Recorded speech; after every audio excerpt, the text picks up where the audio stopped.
All right, this is going to be a video just showing you like the difference between secant line and tangent line that was asked. So if you had some kind of function and you had the 2 points on that function, let's say A and then B, the secant line is going to be the line that goes between those 2 points. So this is the secant line. The tangent line is if you had some function, we're only looking at one specific location, and then we're finding the line that, oh, that's not the best picture. Let me draw a better picture than that. So let's say our function does something like this, and we're here. The tangent line is going to be the line that just touches it at one location, and then it has the same slope as the curve itself at that particular location. So this is our tangent line. All right. If you are asked to find the equation of a secant line, let's say that you're given the function f of x is x squared, and let's say we want to find the secant line from the interval 2 to 4. All right. First thing that we need to do is we need to find the slope of our secant line, which we get from the average rate of change formula, f of b minus f of a over b minus a. So for us, our b is going to be 4, so we're going to do f of 4 minus a, which is 2, f of 2 over 4 minus 2.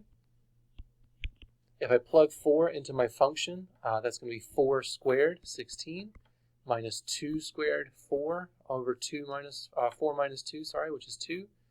16 minus 4 is 12. Divided by 2, we get 6. So that is going to be the slope of the secant line between the point 2 and the point 4 on our function. Then we're just going to use the point slope formula, y minus y1 is equal to m times x minus x1, where the m is going to be the slope 6. We do need a point though, and we could either use the point at 2 or the point at 4. It doesn't matter. I'll just use the point at 2. If I plug 2 into my function, 2 squared is going to be the point 4. I also could have used the point at 4. If I plug 4 into the function, I get 16.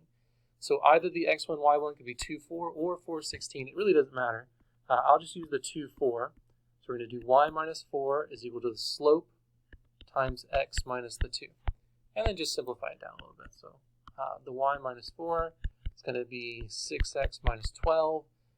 And then just add the 4 over. We get y is 6x minus 8. Okay, great. So that would be the secant line of x squared from 2 to 4. Let's look at the difference of that and then finding the tangent line.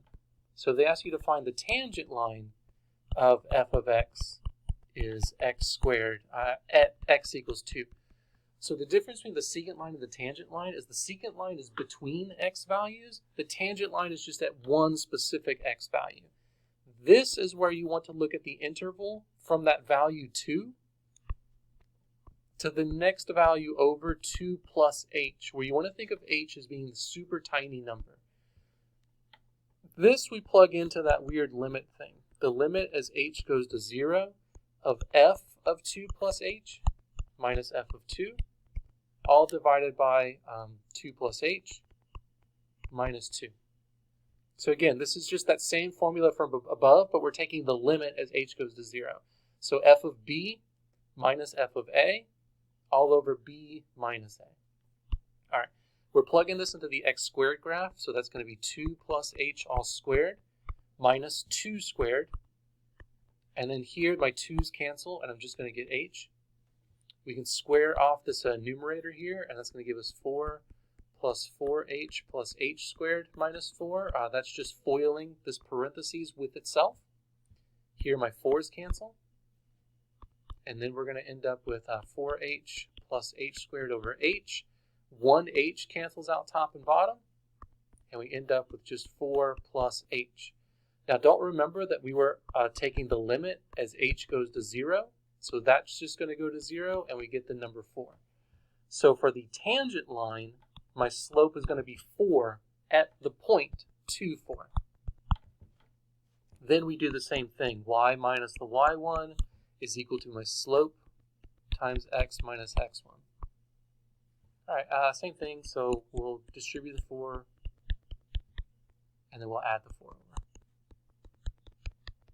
This is the tangent line at the point 2. Okay, so that's the difference between secant line and tangent line in 5 minutes. So some of the other stuff that was asked to look at was continuity rules.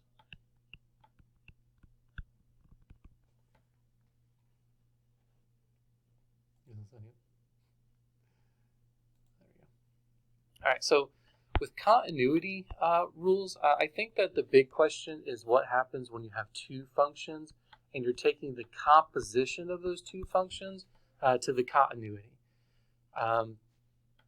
Limit stuff and domain stuff also kind of apply with this. Just know that it's not like super important.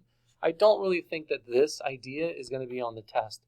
So it's important to know, but you're probably all right without doing composition for continuity. Let me show you what you will need to know for continuity when it comes to the test. If you have some kind of graph that does something like this, let's say at 2, it has a break in it. So open circle there, closed circle there. If the question is asking you for the interval of continuity, or where is this thing continuous, then it is continuous from negative infinity, let's pretend that goes forever to the left, all the way to that 2, and then it stops being continuous, and then it starts picking back up again at 2 to positive infinity. Another way, of course, of saying this is just saying that this thing is discontinuous at 2. A big question that you guys will have on the test is dealing with piecewise functions. So let's say we have the piecewise function x when x is less than 1, 4 at 1, and then let's say it's the graph x squared when x is greater than 1. All right, so let's look at this piecewise graph. 1 is the interesting point that I care about. Everything to the left of 1 is just the graph of x. So just to do it real quick, this is going to have an open circle at 1, and it's just this diagonal line going to the left forever. At x equals 1, I'm going to have the value 4, so I'm going to have a filled in circle up here. And then it's going to be the x squared graph when x is greater than 1. Normally the x squared graph would be this parabola. It's supposed to hit at the origin, but I can't draw. But instead of it being the entire parabola, it's going to only be the parabola to the right of 1. So just this part of the parabola going up.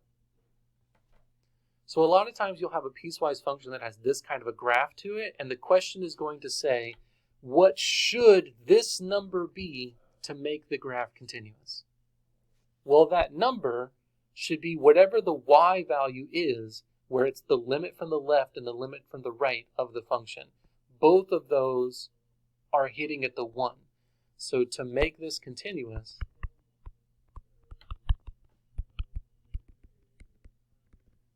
the 4 should be a 1. Okay, so that's that. And I think that's really the only things as far as continuous that you really need to worry about. Of course, the definition for continuous is important, but this idea is going to be on the test. So just make sure you know that idea up top there. The last thing that I think was asked was 2.6 stuff. 2.6 is infinite limits. So just to think of a couple of examples of infinite limits off the top of my head, let's say we're going the limit as x goes to infinity of 2x squared plus 1 over 5x squared minus 6x. All right, so there's a trick to these.